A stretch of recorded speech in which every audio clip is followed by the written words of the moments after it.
Hello students, मैं Robin Gupta MGHM inter college Marara Etah से आप सभी लोगों का एक बार फिर स्वागत करता हूं। आज मैं आपको बताता हूं एनसीईआरटी की प्रश्नावली 2.4.2 यानी कि सारणिक चैप्टर जो है उसका पार्ट 2 वीडियो।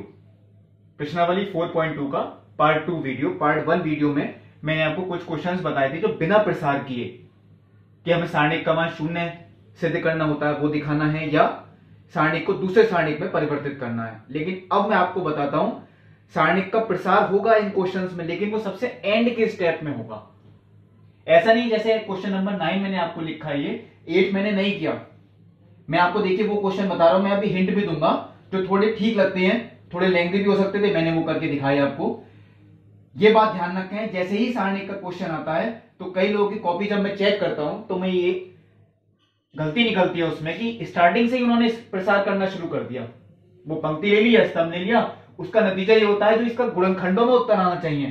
जैसे ये मैंने लिखा है x minus Y, Y minus Z, Z minus X और X Y plus Y Z plus Z X, ऐसा उत्तर नहीं आ सकता और ना ही आपको उसमें पूरे नंबर मिलेंगे। तो ये बात ध्यान रखें, ऐसे क्वेश्चंस में प्रसार सबसे एंड के स्टेप में होगा, जैसे कि मैंने किया वो मैं अभी बताऊंगा। लेकिन ध्यान रखें सारणिक के गुणधर्मों का प्रयोग वो सबसे पहले आपको करना है। तो पहले मैं क्वेश्चन नंबर 9 की शुरुआत करता हूं। ये आपको सारणिक दिया हुआ है, तो सबसे पहले हमें सारणिक का क्वेश्चन जो भी आए हमें ये चीज देखनी है कि उसमें किसी पंक्ति में या किसी स्तंभ में कोई कॉमन तो नहीं है कोई चीज। जैसे मैं कहता हूं पहली पंक्ति की बात, तो इसमें कुछ कॉमन नहीं था, यहां भले ही एक्स था लेकिन यहां एक्स नहीं आ रहा। इसमें भी कुछ भी कॉमन नहीं है। कुछ लोग सोचेंगे वाई है, लेकिन ऐसा नहीं हो सकता, वाई यहां है ही नहीं। यहां जेड नहीं हो सकता कॉमन। अब हम देखेंगे स्तंभ में कुछ कॉमन है, तो इन स्तंभ में कुछ कॉमन नहीं क्योंकि ये एक्स है, ये वाई है, जेड। इस स्तंभ में भी कुछ कॉमन नहीं और इस स्तंभ में भी कुछ कॉमन नहीं, क्योंकि जो अवयव इसमें वही अगर इसमें होते, लेकिन ऐसा था नहीं। इसका मतलब ये ध्यान रखें, कॉमन का मतलब है वो तीनों में ही कुछ ना कुछ हो, तब वो कॉमन आ सकता है। तो यानी सबसे पहला स्टेप तो आपको यही चेक करना है सारणिक में कि किसी पंक्ति में या किसी स्तंभ में कोई भी अवयव या कोई भी चीज अगर कॉमन है वो सबसे पहले बाहर निकालनी है। अब यहां ऐसा नहीं था, इसका मतलब हम कॉमन वाला बात तो नहीं कर सकते।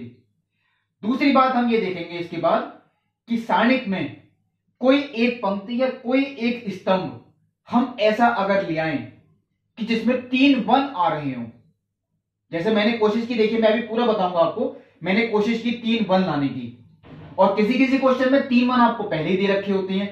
8 क्वेश्चन के दोनों पार्ट आप देखें खुद, उसमें 3 वन होंगे, शायद किसी पंक्ति में हो सकते हैं या किसी स्तंभ में हो सकते हैं।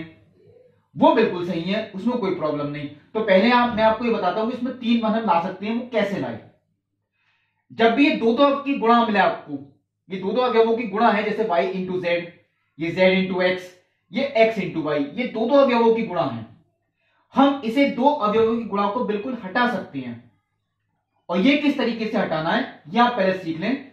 ये अगर पूरा एक्स वाई जेड हो, यहां भी एक्स वाई जेड हो जाए और यहां भी एक्स वाई जेड, और वो एक्स वाई जेड हम कॉमन निकाल लें बाहर, तीनों जगह बन आ जाएगा। अब यहां एक्स वाई जेड तभी आ सकता है, ध्यान से देखें, जब हम इस पूरी पंक्ति की एक्स से गुणा करें, इस पूरी पंक्ति की वाई से गुणा करें और इस पूरी पंक्ति की जेड से गुणा करें। तो मैंने देखिए ये किया, इस पंक्ति की एक्स से गुणा करी तो X square X cube X Y Z, Y square Y cube X Y Z, Z square Z cube X Y Z. लेकिन ध्यान रखें जब हमने गुणा की है तो हमें बैलेंस करने के लिए भाग भी करना पड़ेगा, तो हम बाहर लिख के दिखा देंगे। हमने इस पंक्ति में x से गुणा किया तो हमने x से बाहर भाग दिखाया, इस पंक्ति में y से गुणा किया तो y से भाग दिखाया, इस पंक्ति में z से गुणा किया तो z से भाग दिखाया। ये भी आपको लिखना है क्योंकि बैलेंस भी करना है। अब ये बिल्कुल ठीक है। अब देखिए मैंने इसमें गुणा की थी x से, इसमें y से, इसमें z से, बिल्कुल ठीक। अब देखिए इस कॉलम में x y z कॉमन आ रहा है, और मैं अगर x y z कॉमन निकालता हूं वो मैंने यहां लिख दिया, तो ये x y z से x y z कैंसिल भी हो जाएगा, यानी तीनों जगह आपका 1 आ गया। ये क्वेश्चन आपको यहां से भी लिखा हुआ मिल सकता था, हो सकता है आपको यहां से नहीं देते, वो शायद सीधा यहां से लिखा हुआ दें क्योंकि इसमें ऑलरेडी 3 वन है। अब ये तो कैंसिल हो गया, मैंने कैंसिल नहीं करके दिखाए। अब ये 3 वन आपके क्वेश्चन हो सकता है, एक क्वेश्चन का कोई पार्ट ऐसा हो, शायद पहला या दूसरा, तो इसमें किसी स्तंभ में या किसी पंक्ति में 3 वन आ रहे होंगे। तो अब हम ये कोशिश करेंगे यहां पर 2 जीरो लाने की। और 2 जीरो कैसे लाएंगे, हम ऊपर वाला 1 इसे बिल्कुल ऐसे ही लिखा रहने दें यानी ऊपर की पंक्ति को देखिए मैंने ऐसे ही छोड़ दिया, एक्स स्क्वायर एक्स क्यूब 1। हम नीचे 2 जीरो लाने की कोशिश करेंगे, और वो 2 जीरो कैसे आ सकते हैं, मैंने R2 को चेंज किया R2 माइनस R1 से, वो मैंने लिखा है देखिए, और R3 को चेंज किया R3 माइनस R1 से। हम R3 को R3 माइनस R2 से भी कर सकते हैं, ध्यान रखें, हम R3 को R3 माइनस R2 से भी कर सकते हैं, उससे कोई फर्क नहीं पड़ेगा। मैंने R3 को R3 माइनस R1 से ही किया। तो देखिए मैंने इसे चेंज किया तो Y square minus X square, क्योंकि R2 माइनस R1, अब ये वर्गांतर है तो मैंने सीधा वर्गांतर का सूत्र लगा दिया। ये Y cube minus X cube यानी A cube minus B cube, वो भी मैंने सीधा सूत्र लगाया, A minus B, A square plus A B plus B square, और R2 माइनस R1 ये 0 आ गया। बिल्कुल ऐसे ही देखिए R3 माइनस R1 ये वर्गांतर हो गया, ये ए क्यूब माइनस बी क्यूब का सूत्र, और 1 माइनस 1 यानी कि 0। ये 0 इसलिए लाते हैं क्योंकि जब हम इसके अनुदिश प्रसार करेंगे तो इन 0 से कोई फर्क नहीं पड़ेगा, क्योंकि 0 की गुणा हम किसी से कर लें उससे कोई फर्क पड़ेगा ही नहीं। केवल 1 वाला स्टेप भी होता है, उसी के अनुदिश प्रसार होता है, वो छोटा भी होता है प्रसार। लेकिन अब इसके बाद मुझे देखना है, मैं आपको पहले बता देता हूं, देखिए हमें उत्तर ये लाना था x minus Y, Y minus Z, Z minus X, और एक ये ब्रैकेट। तो ज्यादातर जब भी इस तरीके के गुणनखंड जो होते हैं वो कोशिश हमें ये करनी की बाहर कॉमन आ जाते हैं। वो कॉमन कैसे आ सकते हैं, देखिए मैं अभी आपको बताता हूं। मैं फिर देखिए इस स्टेप पे पहुंचता हूं। इस पंक्ति में y माइनस एक्स कॉमन, क्योंकि 0 से कोई फर्क नहीं पड़ेगा, मैंने इसमें से y माइनस एक्स बाहर निकाल लिया। इस पंक्ति में z माइनस एक्स कॉमन, मैंने z माइनस एक्स बाहर निकाल लिया। यहां क्या बचा, y प्लस एक्स, यहां बचा z प्लस एक्स, ये दोनों बाहर कॉमन आ चुके हैं। यहां ये बचे Y square plus X Y plus X square, Z square plus Z X plus X square, 0 से कोई फर्क नहीं पड़ा। ये देखिए दो गुणनखंड आपके पहले कॉमन आ गए। अब देखिए आपका तीसरा गुणनखंड भी आएगा कॉमन, और फिर लास्ट वाला भी आएगा, उत्तर में भी कोई प्रॉब्लम नहीं पड़ेगी। अब आती है अगला स्टेप, हम अगर चाहें तो इन्हें भी छोटा कर सकते हैं। यानी अगर मैं R3 को चेंज कर दूं R3 माइनस R2 से, वो देखिए यहां लिखा, क्यों किया, क्योंकि जब इसमें से मैं इसे घटाऊंगा तो x से x cancel, z minus Y. यहां भी जब इसमें से इसे घटाते हैं तो एक्स स्क्वायर से एक्स स्क्वायर कैंसिल, बचा क्या, Z square minus Y square, तो मैंने इसको गुणनखंड करके लिख दिया। और Z X minus X Y, उसमें x कॉमन है, z माइनस वाई बचा। ध्यान से देख लें, दोबारा बताता हूं, Z square minus Y square वो तो मैंने वर्गांतर का सूत्र लगा दिया, और Z X minus X Y, इसमें x कॉमन तो z माइनस वाई। ये इसलिए किया, देखिए अब क्लियर है बिल्कुल, इस पूरी पंक्ति में z माइनस वाई देखिए कॉमन आ रहा है। और अब हम अगर z माइनस वाई भी बाहर निकाल लें तो यहां 1 बचा, यहां बचा देखिए z माइनस वाई बाहर निकाल लिया तो बचा z plus Y plus X, वो मैंने x plus Y plus Z लिख दिया है, और लास्ट में 0 है, कोई फर्क नहीं पड़ने वाला। अब ये देखिए कितना छोटा हुआ, क्योंकि इसका प्रसार करने में भी इतनी प्रॉब्लम नहीं पड़ेगी, और हमें 3 गुणनखंड भी बाहर मिल चुके हैं। भले उल्टे क्रम में आ रहे हैं, मैं भी आपको पहले यही बताता हूं कि सीधे क्रम में कैसे होंगे। अगले स्टेप में मैंने ऐसे लिख दिया है, y minus X, Z minus X, Z minus Y. लेकिन अब मैं अगर इसका प्रसार करता हूं तो प्रसार हम इसके अनुदिश करेंगे, और वो भी मैंने किसके किया, C3 के अनुदिश। तो मैं ये आपके सामने लिखता हूं, देखिए हमने इसका प्रसार C3 के अनुदिश किया है, ये मैंने यहां लिख दिया है C3 के अनुदिश प्रसार, क्योंकि ये आपको लिख के आना पड़ेगा। ध्यान रखें, जिसके अनुदिश में प्रसार करें, अब वो चाहे R1 है चाहे C1 है, अब C3 है यहां पे, तो हमने C3 के अनुदिश प्रसार किया। C3 का मतलब यानी कि ये, तो पहले हम 1 लेंगे, 1 के साथ मैंने इन दोनों को छोड़ दिया, ये चारों आ गए। इन चारों का मतलब पहले इन दोनों की गुणा माइनस फिर इन दोनों की गुणा, वो ये लिख दिया। अब मैंने क्यों कहा था कि 2 0, अगला स्टेप में माइनस 0 आएगा, और 0 की गुणा हम किसी से कर लें, लिख के दिखाने की जरूरत ही नहीं है। फिर अगला प्लस के 0, इन चारों से गुणा करी तो वो भी 0 हो गया। ये इसलिए हम कोशिश करते हैं कि 2 0 ले आए, बाकी कोई डिफरेंस नहीं था, इसलिए हम कोशिश करते हैं कि हम 2 0 ले आए। अब मैं अगर इनकी गुणा करता हूं, देखिए इन दोनों की गुणा करी, वो मैंने सीधा गुणा, आप भी कर सकते हैं खुद, मैंने गुणा करके लिखा, माइनस इनके चिन्ह बदल गए, और इसमें एक्स स्क्वायर से X square cancel, Y square से Y square cancel, 2xy minus X Y यानी केवल xy बचा, तो xy plus Y Z plus Z X. अब केवल ये बात हो रही है, यहां मेरे गुणनखंड अभी सही नहीं थे जैसे बुक में लिखे, मैंने इसमें माइनस कॉमन लिया, मैंने माइनस ही लगा रखा था बाहर, तो वो x माइनस वाई हो गया। ये बिल्कुल सही आ रहा था मेरा, ऐसी कॉपी कर दिया। ये भी उल्टा आ रहा था, तो मैंने इसमें भी माइनस कॉमन लिया, एक माइनस पहले ही था, तो माइनस माइनस क्या हो गया, प्लस, तो ये y माइनस जेड। अब ये तीनों बिल्कुल सही है, x minus Y, Y minus Z, Z minus X, बाकी गुणनखंड ये आ चुका है।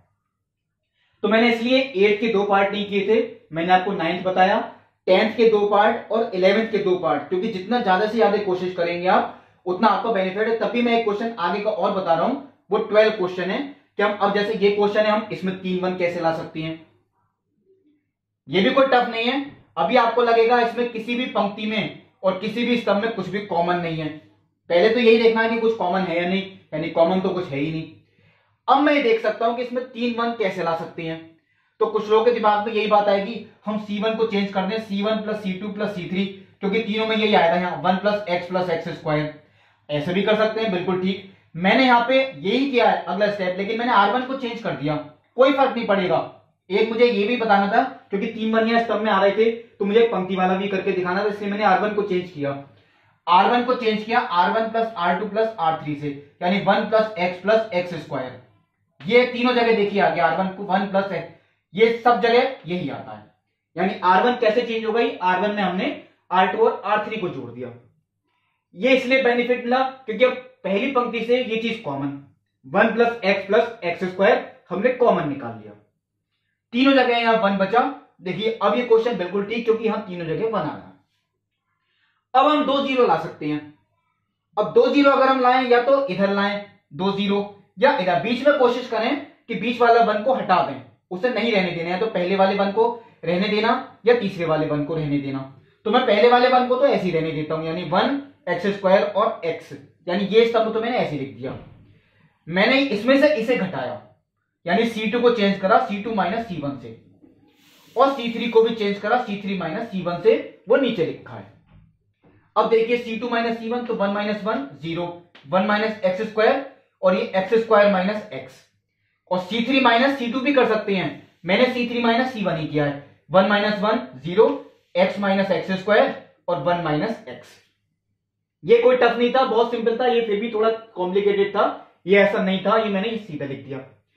अब इसके बाद ये चीज देखिए मैंने ऐसे ही कॉपी की, ये वर्गांतर का सूत्र था, मैंने इसके गुणनखंड करके लिख दिए, ए स्क्वायर माइनस बी स्क्वायर, यानी ए माइनस बी इंटू ए प्लस बी। और नीचे देखिए इसमें मैंने माइनस का एक्स कॉमन लिया, तो ये 1 माइनस एक्स आ गया। मैं प्लस का एक्स कॉमन लेता तो वो एक्स माइनस 1 आता, लेकिन मुझे क्योंकि दोनों चीज सेम रखनी थी, इसलिए मैंने ये लिया।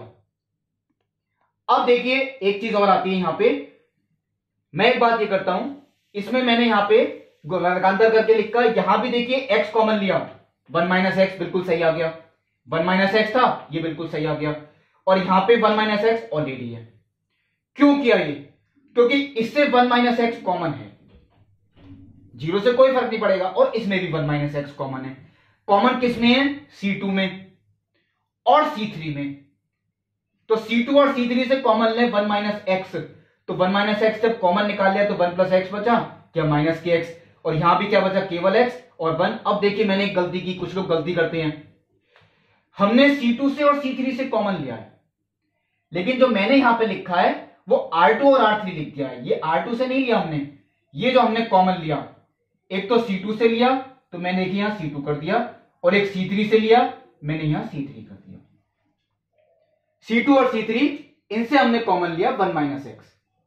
अब देखिए जब हम 1 माइनस एक्स कॉमन लेंगे, 1 माइनस एक्स यहां भी कॉमन, 1 माइनस एक्स यहां भी, तो ये 1 माइनस एक्स का होल स्क्वायर हो गया, ये कॉमन हो गया। अब देखिए मैं नीचे स्टेप लिखता हूं, 1 plus X square, 1 minus x का होल स्क्वायर। अब मैं एक काम कर सकता हूं, अब इसका प्रसार भी इतना टफ नहीं है, और प्रसार भी हम करेंगे तो R1 के अनुदिश कर दें, क्योंकि 2 0 आ रहे हैं यहां पे, तो इस वाले 1 को ही देखना है, इन दोनों को छोड़ा, 1 प्लस एक्स की 1 से गुणा करी, माइनस माइनस के एक्स स्क्वायर। देखिए ये लिखा 1 plus x into 1 minus minus के एक्स स्क्वायर, तो ये 1 प्लस एक्स स्क्वायर ही हो गया, वो मैंने लास्ट में लिख दिया। अब ये देखिए 1 प्लस एक्स स्क्वायर क्योंकि 2 बार आ गई, तो ये 1 प्लस एक्स स्क्वायर का होल स्क्वायर हो गया, और एक 1 माइनस एक्स का होल स्क्वायर ये पहले से ही चल रहा था, तो ये पूरे का होल स्क्वायर हो गया 1 माइनस एक्स, और 1 प्लस एक्स स्क्वायर ये पूरे का होल स्क्वायर। और ये सूत्र है a minus B A square plus A B plus B square, यानी A cube minus B cube. आप ध्यान से चेक करके देख लें, 1 माइनस एक्स क्यूब का ही सूत्र है ये, जब अप्लाई करेंगे तो वो यही आएगा। तो 1 माइनस एक्स क्यूब का तो ये सूत्र हो गया, होल स्क्वायर मैंने ये लिख दिया। ये क्वेश्चन था एक 12th और एक 9th, क्योंकि इसकी बेस पे मैंने 8 क्वेश्चन, एक 10th क्वेश्चन और एक 11th, उसमें टोटल 6 पार्ट हुए सब मिला के। वो आप खुद ट्राई करेंगे, फिर भी शायद उम्मीद है मैं अगले वीडियो में कोई एक पार्ट आपको करके दिखाऊंगा। अभी भी इसके क्वेश्चन बचे हैं 13, 14, वो भी मैं आपको करके दिखाऊंगा। वो इसके पार्ट 3 वीडियो होगा। तब तक के लिए नमस्कार।